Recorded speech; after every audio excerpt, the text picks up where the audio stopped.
राष्ट्रीय ओबीसी महासंघाची नागपूरमध्ये बैठक संपन्न झाली आहे आणि शनिवारपासून साखळी उपोषण करण्याचा निर्णय या बैठकीत एकूणच घेण्यात आलेला आहे। याविषयी अधिकचं बोलण्यासाठी आपल्याला स्वतः राष्ट्रीय ओबीसी महासंघाचे राष्ट्रीय अध्यक्ष डॉक्टर बबनराव तायवाडे सर आहे।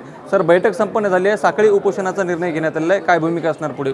नाही, आमची भूमिका स्पष्ट आहे की परवापर्यंत आम्ही बिलकुल बिनधास्त होतो। कुठल्याही प्रकारची भीती आमच्या मनामध्ये निर्माण नव्हती की आंदोलनकर्ते मुंबईकडे जाईल की नाही जाईल याविषयी सुद्धा आम्ही साशंक होतो।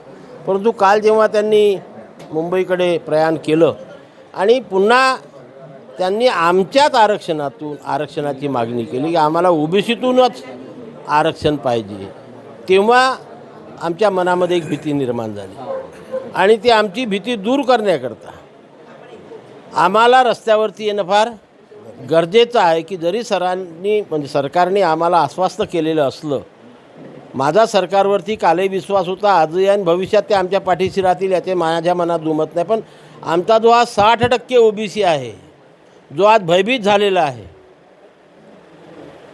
त्यांच्या पाठीशी उभं राहणं आमचं कर्तव्य आहे। आणि त्याच्या मनातली ती भीती दूर करण्याकरता, त्यांच्या पाठीशी उभं राहण्याकरता आम्हाला सरकारच्या विरोधामध्ये उभं राहणं हे गरजेचं आहे। आणि म्हणून सर्वानुमते आज सुरुवात नागपूरपासून करायची असा निर्णय झाला। नागपूरमध्ये परवापासून साखळी उपोषणाच्या माध्यमातून आम्ही आमचं म्हणणं सरकारपर्यंत पोहोचवू आणि आम्हाला जे काही सरकारने आश्वासित केलेलं आहे, लिहून दिलेलं आहे की ओबीसीच्या आरक्षणाला धक्का लागू देणार नाही, ओबीसीमधून मराठा समाजाला आरक्षण देणार नाही, सरसकट कुणब्यांची प्रमाणपत्र देणार नाही, त्या बाबीवरती एकदा त्यांनी आम्हाला शिक्कामोर्तब करावं। अतिवृष्टीमुळे जे शेतकऱ्यांचं नुकसान झालं त्यांची नुकसान भरपाई लवकरात लवकर द्यावी, या मागण्या घेऊन आणि आणखी इतरही मागण्या घेऊन आम्ही या आंदोलनाची सुरुवात करत आहोत।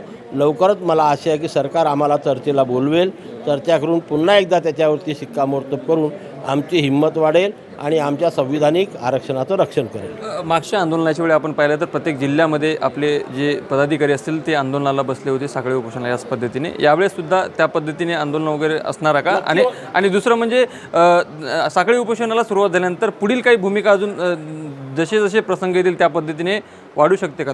नक्कीच वाढेल। सुरुवात साखळीने करतो आहे आम्ही, गरज पडली तर आमरण उपोषण होईल, जिल्ह्यामध्ये होईल आणि ज्या दिवशी गरज वाढेल त्या दिवशी मुंबईकडे सुद्धा कूच करायला आम्ही मागे पुढे पाहणार नाही। या सर्व गोष्टी अपेक्षित आहे। मात्र मनोज जरांगे पाटील कुठतरी मराठा समाजाच्या लोकप्रतिनिधींना आव्हान करताय, आमच्या पाठीमागे या ओबीसी समाज एवढ्या मोठ्या प्रमाणामध्ये महाराष्ट्रामध्ये आहे, ओबीसीचे आमदार देखील आहे, तुमचं देखील त्यांना आव्हान? माझं आव्हान आहे, खुलं आव्हान आहे की पंचायत समिती, ग्रामपंचायतपासून जिल्हा परिषदपर्यंत आणि विधानसभा, विधान परिषद, लोकसभा, राज्यसभेचे जेवढे काही सर्व पक्षाचे ओबीसी जेवढे लोकप्रतिनिधी आहे, आमदार, खासदार, त्यांनी यावेळेस समाजाच्या पाठीमागे भक्कमपणे उभं राहून समाजाचं मनोधैर्य, समाजाची हिंमत वाढविणं हे अत्यंत गरजेचं आहे।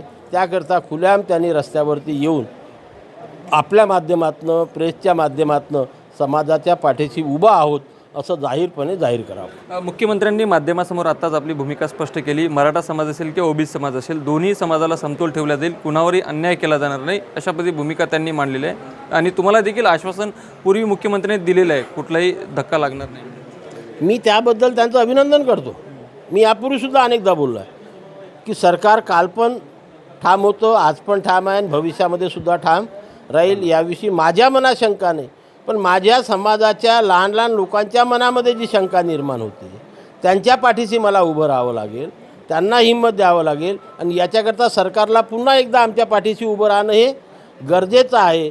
तशा प्रकारचं सरकारकडून आम्ही अपेक्षा ठेवतो आहे आणि ती अपेक्षा भविष्यात ते आमची पूर्ण करतील अशी सुद्धा मी पुन्हा अपेक्षा करतो। शेवटचा प्रश्न, ज्या पद्धतीने जरांगे पाटील वारंवार सांगतात की यावेळेस 5 पट संख्या राहील, ज्या पद्धतीने त्यांचं आंदोलन आहे, तीव्रता आहे, ते पाहता कुठेतरी सरकार दबावामध्ये काही जर ओबीसी विरोधामध्ये जर निर्णय जर घेण्यात जर आलं तर ओबीसीची संख्यासुद्धा त्याच प्रमाणामध्ये मुंबईकडे कूच करेल, त्याचीच तयारी आमची।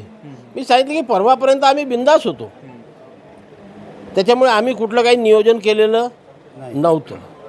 आजपासून त्या नियोजनाला सुरुवात करू तर प्रत्यक्ष कृतीमध्ये उतरायला त्याला 3-4 महिने लागणारच आहे, वातावरण निर्मिती करावं लागते आहे आणि म्हणून सुरुवात आम्ही साखळी उपोषणाने करतो आहे। पुढे त्याच्यामध्ये काही आमरण उपोषण होतील आणि पुढे मुंबईला कूच होईल, हळूहळू त्याची व्याप्ती वाढत जाईल आणि एक दिवस आम्ही सरकारकडनं यश मिळवून राहू, याबद्दल मी आपल्याला नक्की गॅरंटी देईन.